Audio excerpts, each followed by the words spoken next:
Today's video is brought to you by Dollar Shave Club. Click the link in the description below and receive a Dollar Shave Club starter set for just $5.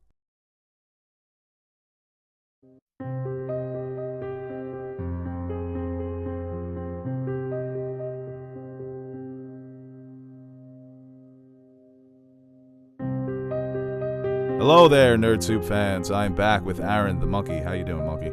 Doing good. Happy Valentine's Day, man. Oh God, it's Monday. Well, we're recording on. Oh man, just pulling back, showing everybody Mr. Oz at work. What'd you get? You got anything special? Yeah, I got a fucking box of chocolates Nice. for myself.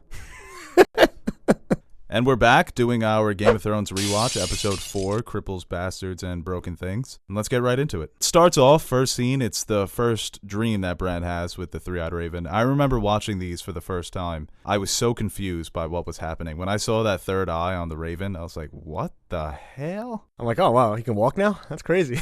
Yeah, that too.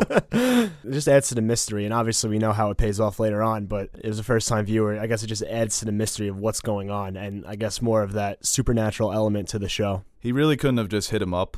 Like, hey, I'm the three-eyed raven, come north. It has to be all these subtle messages. You up? Yeah, yeah, right. And then Bran awakens from his dream, and I love how Theon is such a scumbag. I'm starting to be going back and doing the rewatch. I can see why you hate Theon. Yeah. He's just such a dick. When he's like, "Oh, if I was cooped up here with that old bat all day, I'd be miserable." Yeah, and people try to cut him some slack now because of all the stuff that happened with him and Ramsay, but no, you don't get a pass. No, I remember. Okay, the North remembers, the monkey remembers. 2020. Put that on a fucking t-shirt. Well, Theon brings Bran down because Tyrion arrives at Winterfell, and Tyrion kept his promise to Jon Snow that he would stop by Winterfell, and what he does for Bran is very nice, and he says, I have a tender spot in my heart for Cripples, Bastards, and Broken Things. And I love how in this scene, it's book Tyrion, just completely unfiltered, speaking his mind. Robb Stark is treating him with disrespect, and yeah, I do love this Tyrion too, because first time watching the show, right, you hear Littlefinger say in the last episode that the dagger is Tyrion's.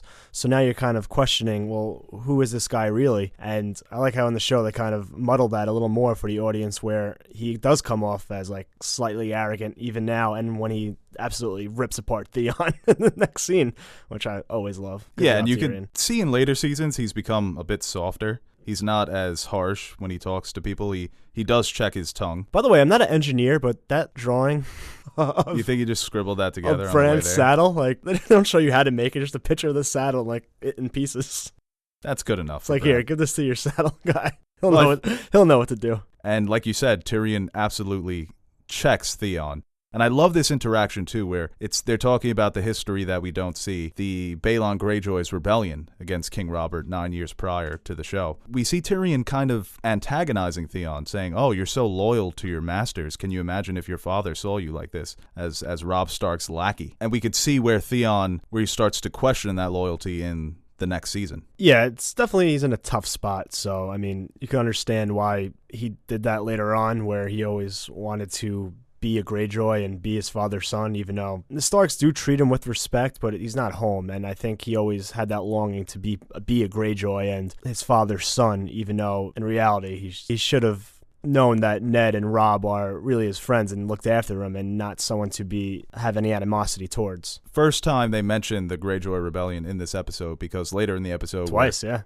Jory and Jaime are reminiscing on how they fought together. They double dip on that. Yeah. And in the next scene, we have Sam arriving at the wall. And another great show of who Jon Snow is, his character, the fact that he's willing to stick his neck out there and defend somebody who appears helpless, who appears dispensable, that he's going to be no use to them. He's going to be no use to the Night's Watch. And he forms this partnership, and it's probably his most important alliance that he's formed throughout the series. When Thorne's like, all right, let's see what you got. Maybe you're not as bad as you look. And Sam gives that look. I'm like, yo, he's about to fuck these guys up. Me too. I was like, oh, he's a first time I watched him, like, yo, this guy's definitely nice. And he's not. No, he's not. Oh, yeah, it's the start of one of probably the best friendships in Game of Thrones, Sam and Jon. And it's an obvious nod to Lord of the Rings. Oh, yeah. It's Sam. Jon is Frodo. Sam is Sam.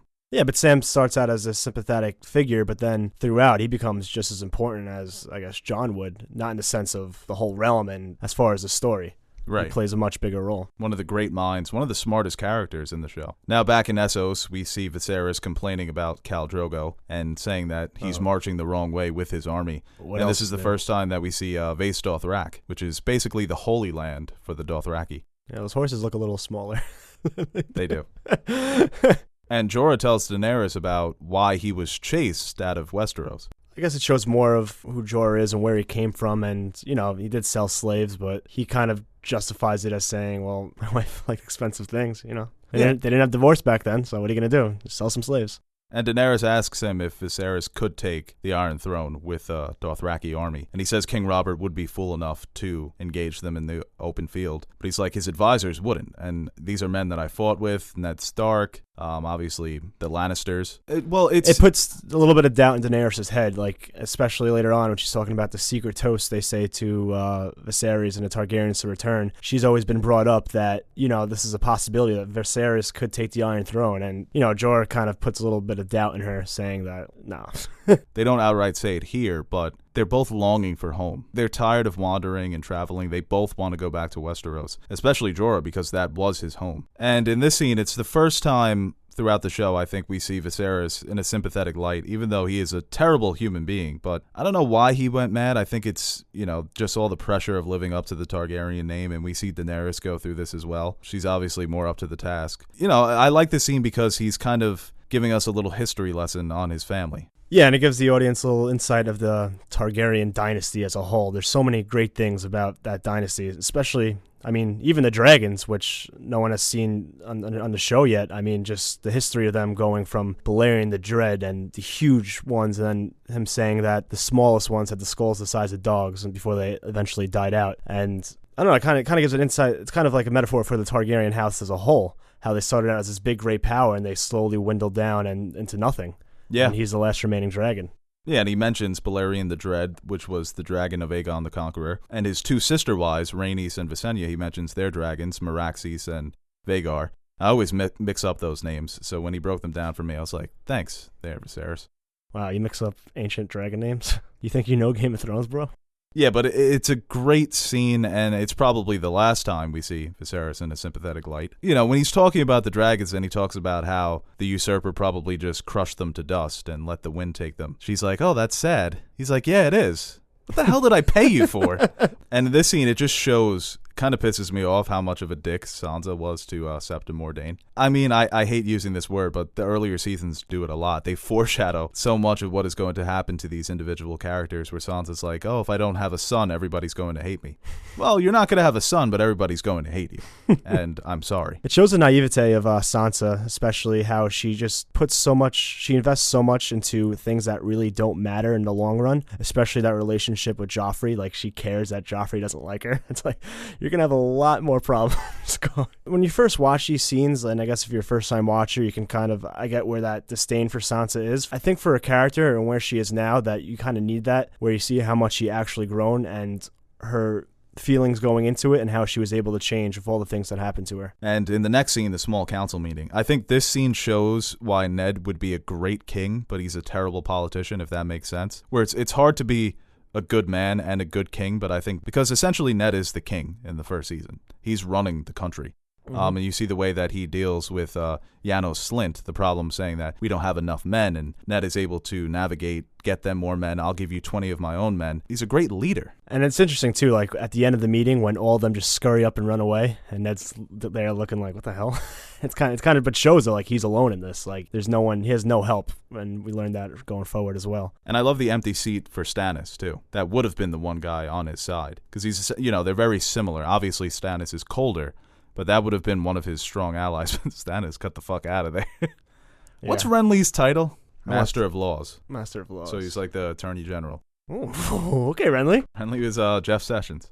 And we see Ned inquire to Grand Maester Pycelle about the last days of Jon Arryn. What happened to him? Was he sick? And he suspects he might be poisoned, and he wants to get the book that Jon Arryn was asking Pycelle about. Yeah, ponderous read, the lineage of all the great lords of Westeros. Would you read that? Hell no. When he read that one little paragraph, I was like, oh god, I can't imagine sitting through that. Blue of eye, brown of hair, pale of complexion. Man, why do you start on the umbers? Give me something a little juicier. House Umba. Even though great John Humbert, man. What a guy. Mm. And Lil Jon, yeah. Yeah, and it just shows Pycelle that he's a weasel. When Ned's like, why did John Aaron go to you? He's like, I've advised several kings, It's sir. like, no, like, what did he want? Yeah, no, what did he want, get it. idiot? Julian Glover, voice of the giant spider. And It's like, Harry yeah, Potter. poisons, women, cowards, eunuchs. Eunuchs. Have you looked in? You know Varys is a eunuch, right? Ned's like, yeah, we all know that. You dingus. He kind of gives him a longing look when he leaves as well. I start to wonder, like, how much do you think he knows? Because we know he's in the Lannister pocket, and we do see that he is kind of playing an act later on and in some deleted scenes moving forward. Right. So looking back on that, it makes me think what D&D's intentions were for Pycelle. Ned, on his way back to the office of the Hand of the King, he finds Arya balancing on the stairs. And I love this scene because they did a callback to it in Season 7 when Arya reunites with Nymeria and she says, oh, that's not you. And it's once again Arya not conforming to the identities of her time. Ned says, one day, Bran, he won't be a knight, but he'll be the lord of a holdfast and he'll raise castles like Bran the Builder. And Arya's like, oh, can I do that? No. I think he knows what her answer in response to that's going to be because he knows how much like Lyanna she is and what she really wants to do. But it's kind of like the last ditch effort. It's like, yeah, you can still do this. Like, it's not too late. You want to wear a dress? Yeah, you want to chase cats? All right. Crazy kid. I love that look he gives her too when he's looking up at her, and he definitely, you could just see it in his eyes. He sees Lyanna. This is the scene where Jon and Sam, I think, really establish their friendship. When Sam tells the story of what Randall Tarley did to him. And I loved Randall Tarley in Season 7, but then he was an asshole. Yeah, he never really got a shot, huh? Well, it just shows like the ignorance not back in the day, in this world, expected to be this great warrior and fighter. Same thing with like how you said with Arya trying to be cast into the gender identities of that time, being a lady. They look at like same thing with Tyrion, Tywin and Tyrion, as well as Randall and Samwell. If you're not some big warrior, you're not capable to lead or run a house. You have two of the smartest characters in the show just being pushed aside for no reason other than they're not the stereotypical Westerosi lord. And how come every medieval man has to laugh like It can't get any worse.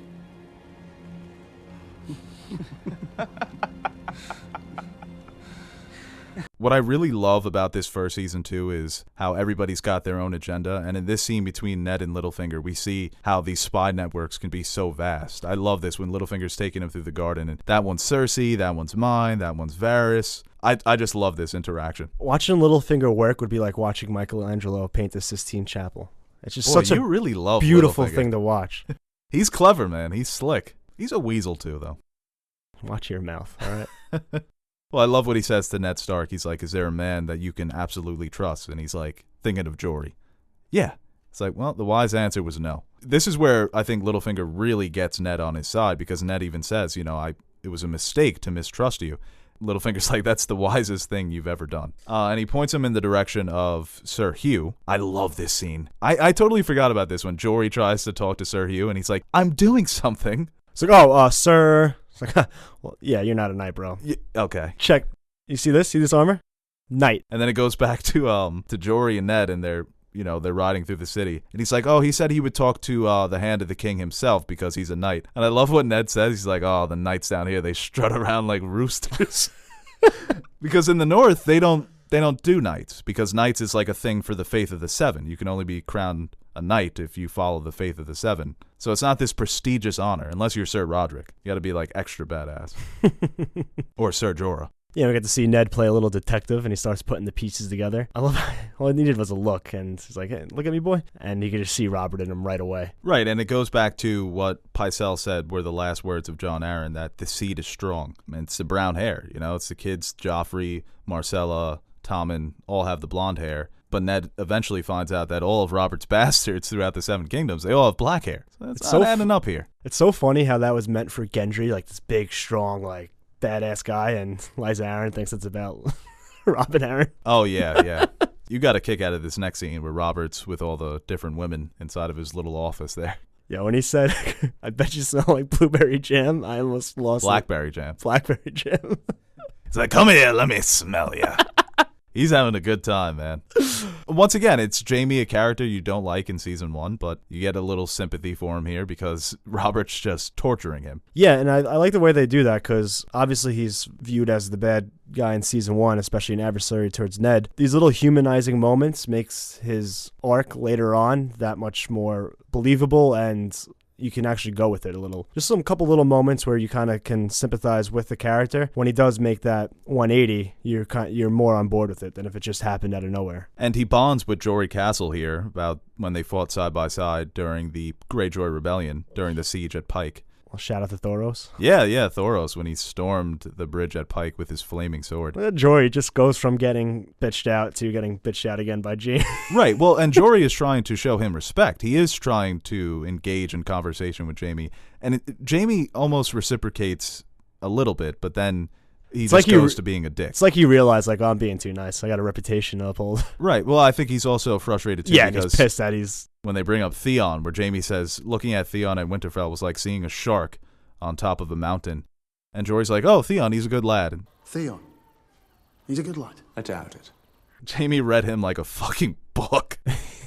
Yeah, he nailed that. And this is a moment that I always forget that happens when Jon threatens Rast, the boy who was making fun of Sam and saying that he was going to basically just beat him down the next time they train. When he gags him and he has Ghost looking at him, that's got to be terrifying, man. This guy Ghost was ready to scrap. Yeah, that's rookie Ghost, too. Imagine Prime Ghost. Jon just absolutely trolling Alistair Thorne in this next scene. But when Sam stabs Gren with the sword and he's like, I yield. Alistair Thorne's not wrong. You can baby him and try to coddle him, but when you're beyond the wall or when the wildlings attack, you want a man by your side. You want someone you can trust. I mean, yeah, somebody who's going to kill a White Walker with a dragonglass dagger.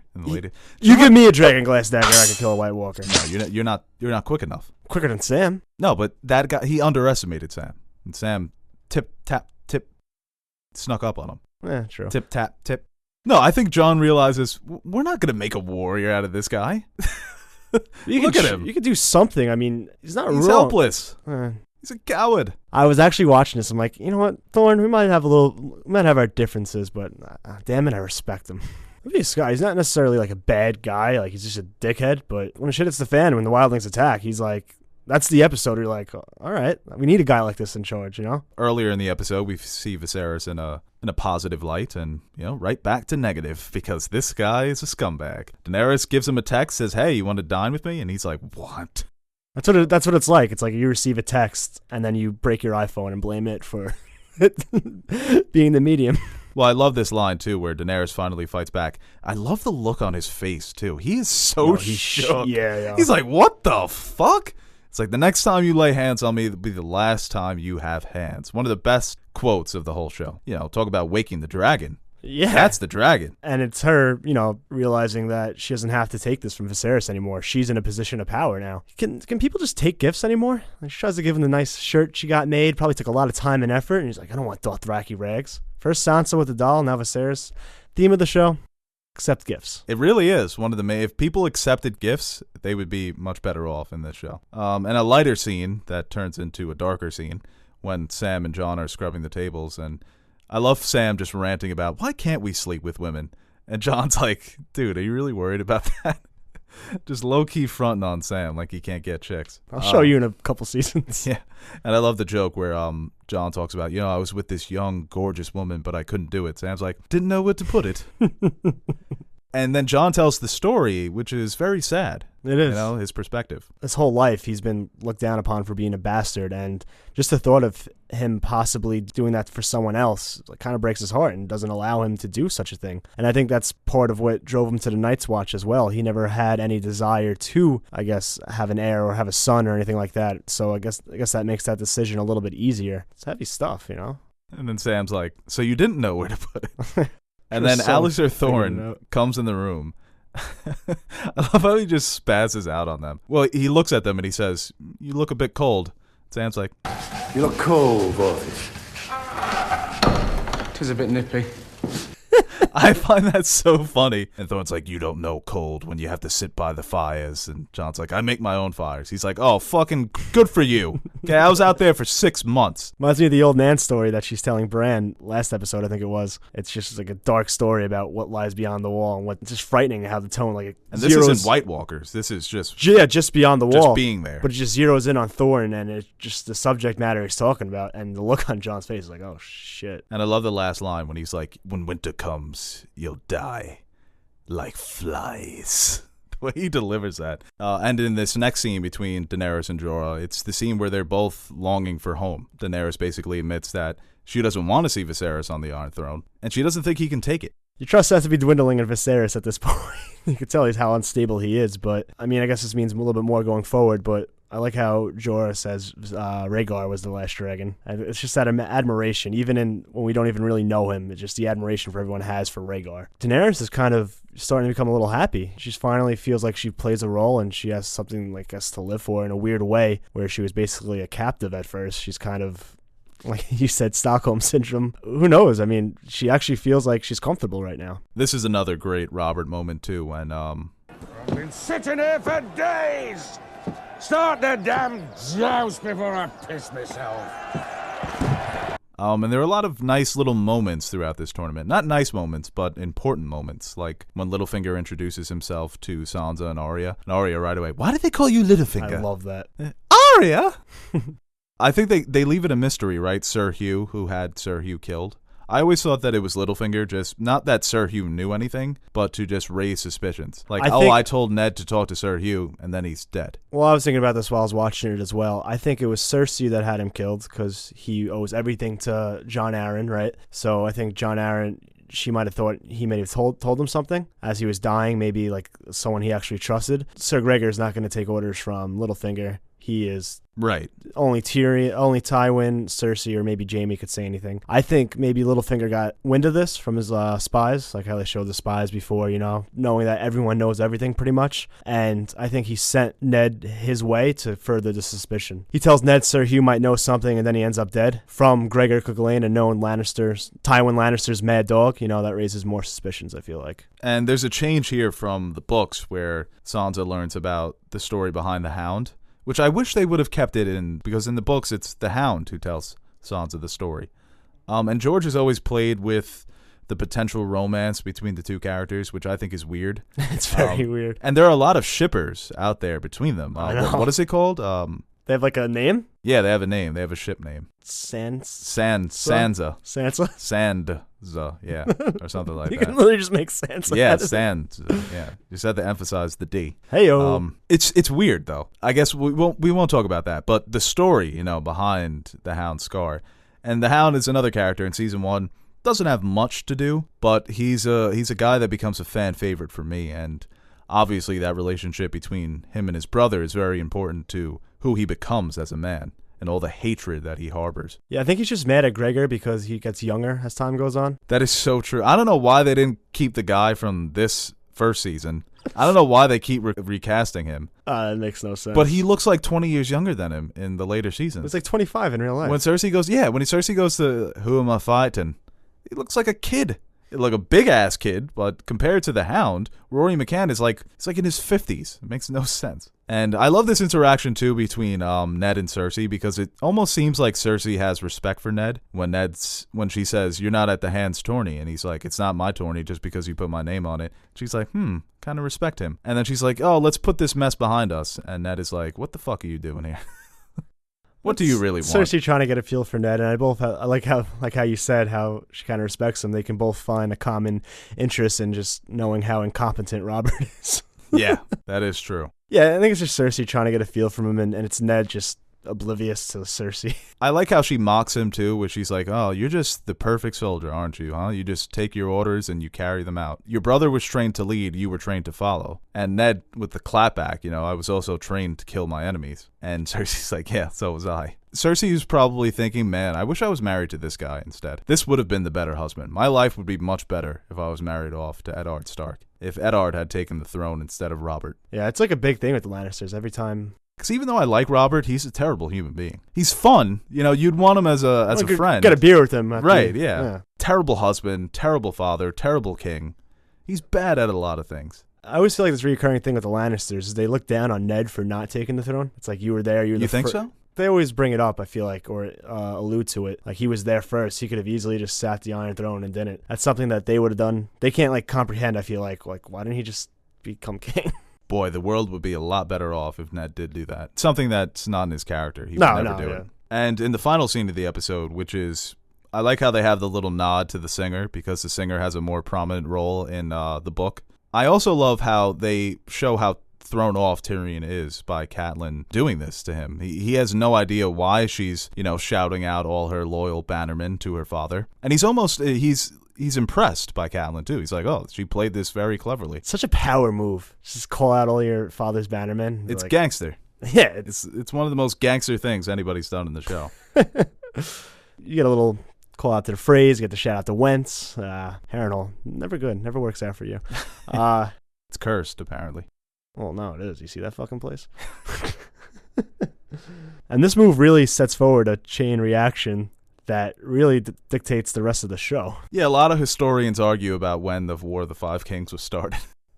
Some people point to this inn when Catelyn wrongly arrested Tyrion. I think if you go there today, there's a nice little landmark. And, of course, we can't forget to mention Bronn. And it's the second beginning to a beautiful friendship in this episode. First Jon and Sam, now Tyrion and Bronn. And I love how Bronn is the first one who's willing to give up his room to Tyrion. He just knows how to make a buck. And he's the sellsword with a heart of gold, as in he would sell his heart for gold. So overall, I would give this episode, I'd probably give it a 7 out of 10. Up until this point, I probably think it's the weakest episode. And I'm not saying I didn't enjoy it, because I love every episode of this season. This is where it really starts to pick up, episode 5. It's not a filler episode, but it does its job. Yeah, I'd do like a 7.7. Yeah, overall, a very solid episode. We get some more character moments, and I think it pushes the story along where we start seeing everything, get into gear and push forward.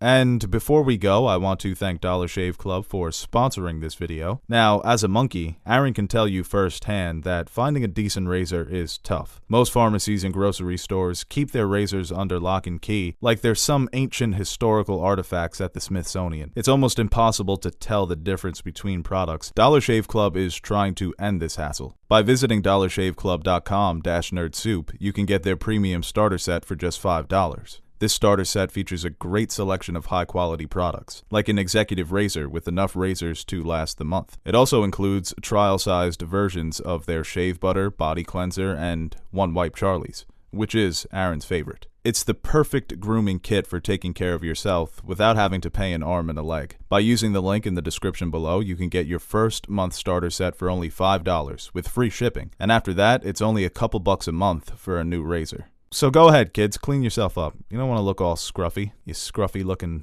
nerf herders.